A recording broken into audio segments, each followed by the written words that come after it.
I was somewhere between Amarillo and Santa Fe when the GPS froze.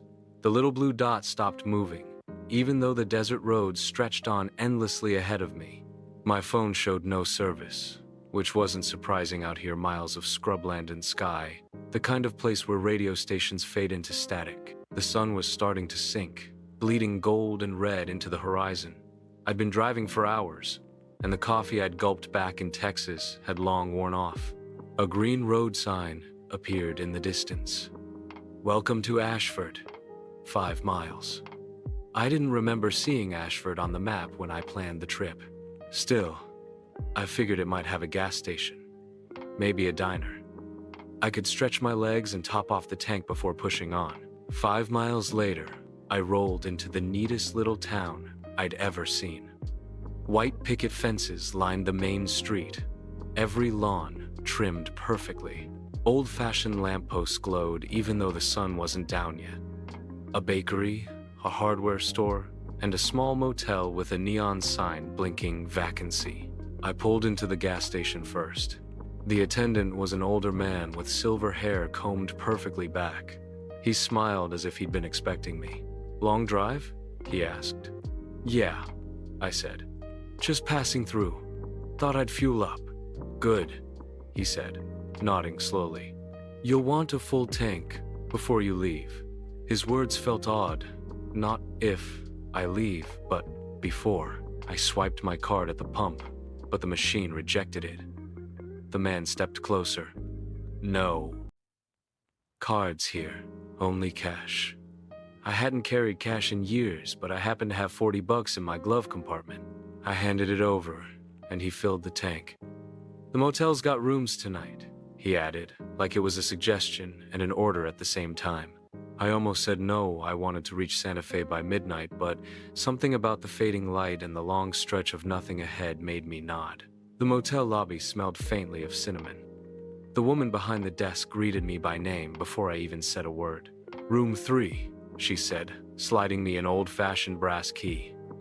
I froze. "How did you?" She just smiled, her lips tight.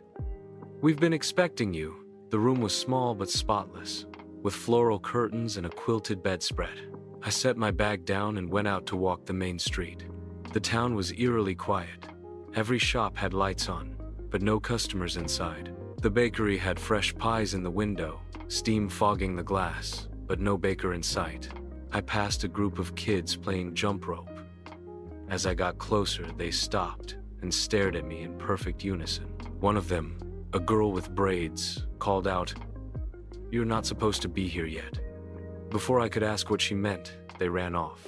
By the time I got back to the motel, it was full dark. I locked the door and pulled the curtains, telling myself I'd leave first thing in the morning. But when I woke at 6 a.m., something was wrong. The clock still read 6 a.m., even though the sun was high in the sky. My watch showed the same time. I hurried to the car and stopped cold. My tank, which had been full last night, was nearly empty again. I checked my phone. Still no service. I drove to the edge of town, but the road just looped. No matter which street I took, I ended up back at the gas station.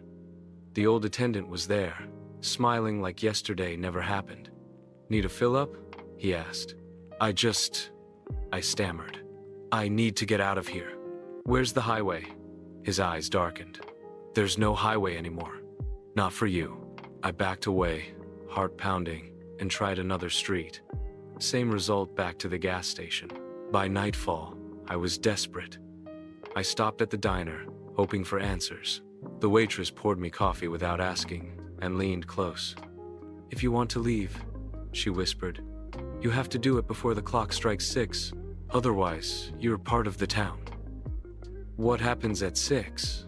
I asked. But she was already walking away. That night, I didn't sleep.